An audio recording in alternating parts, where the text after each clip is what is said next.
Alright, so here is the heart.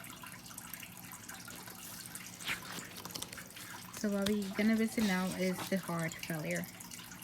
So the heart failure is an inability of the ventricle to pump enough blood.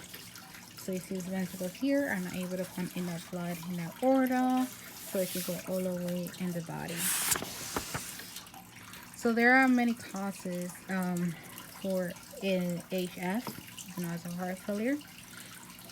One of them is aging, because as you age, you imagine that the muscles will lose strength and they will not be able to pump enough blood and causing an HF. Also, there are diseases that, heart disease that would eventually accelerate, or it can cause this, like coronary artery, mitral myocardial infarction, coronary hypertension, diabetes, and hyperthyroidism.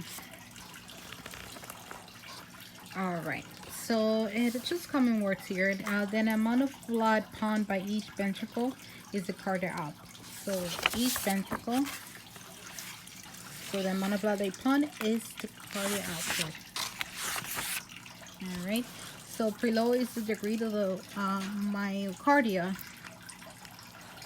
So imagine that I will fill something with air. So basically, what it's saying, that preload is the degree that something would span, a ventricle would span before it contract.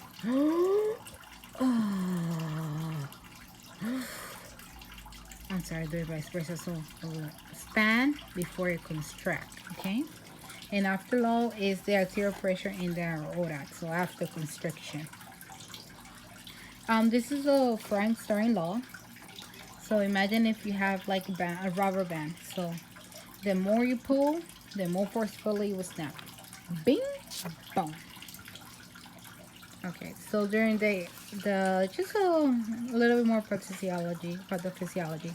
During the heart failure, the heart will become weaker and cannot adjust the blood pressure once again. Receive and can occur in either side or both. So it can be either in the right or you can in the left. Depending on which side, everything will occur differently. Because during the, if HA occurs on the right side, the blood will go back into the veins.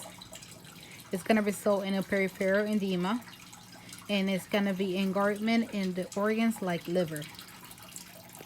And then if it happens in the left side, heart, by the way, this one is the most common. It's also called a congestive heart failure, and the blood's backed up in the lungs. So that's what happened in the afterload. It will go back to the lungs if it's occurring on the left side or on the right side. Once again, it could be in both or it could be in either. All right, so we have 4 different classes of heart failure patients. A patient with heart failure 1 will have no symptoms during physical activity. Oh, heart failure 2 will have slight limitation of physical activities. Number 3 will have marked limitations with physical activities. So these are patients that you can obviously see that they have limitations. And number 4 is the more drastic one. So a patient with heart failure number 4 will have no physical activities and will show some symptoms while at rest. Alright, so that's basically the pathophysiology. Now we're gonna move to the drugs. So we know there's a couple drugs. So I'm gonna start with the ACE inhibitors. So we know what an ACE inhibitor is, as their name indicates, it inhibits. So it will decrease the blood pressure by lowering the peripheral resistance, so basically inhibiting stimuli. And also reduce the blood volume by inhibiting the aldosterone secretion. So this is one of the most common drugs. I'm going to go very quick on it. It's lisinopril. One thing to know about, in order to identify which ones are the ACE inhibitor, at the end they will end with IL, as you can see here. So lisinopril.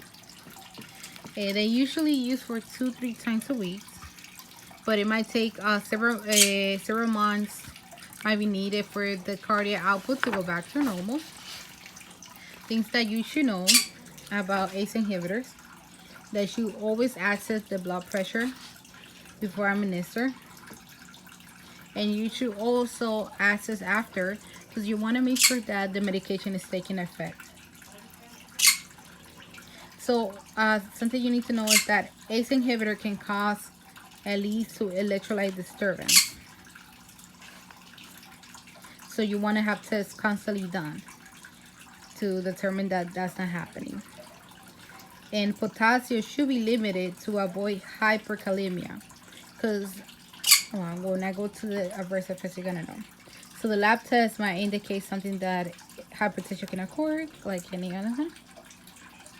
ANA, Pharm, AST, and AST, these three are gonna increase while the patient is taking this medication, and ANA will be positive. So ACE inhibitors, so the adverse side effects. So the most common are cough, headache, dizziness, orthostatic hypertension, rash, hyperkalemia, taste of disturbance, chest, vomiting, diarrhea. So one thing that you should know about hyperkalemia, it means hyper, like high. Kalemia is potassium. All right, so it's gonna be high potassium. So it causes a high potassium. The reason that you should know this is because potassium is an electrolyte. And if we go back here, it says here that ACE inhibitor leads to electrolyte disturbance. So when you know it's hyper, just an FYI, you need to know that the patient dietary, it should be low on potassium, because you don't want the patient, to go to hyperkalemia while the patient is in this ACE inhibitor.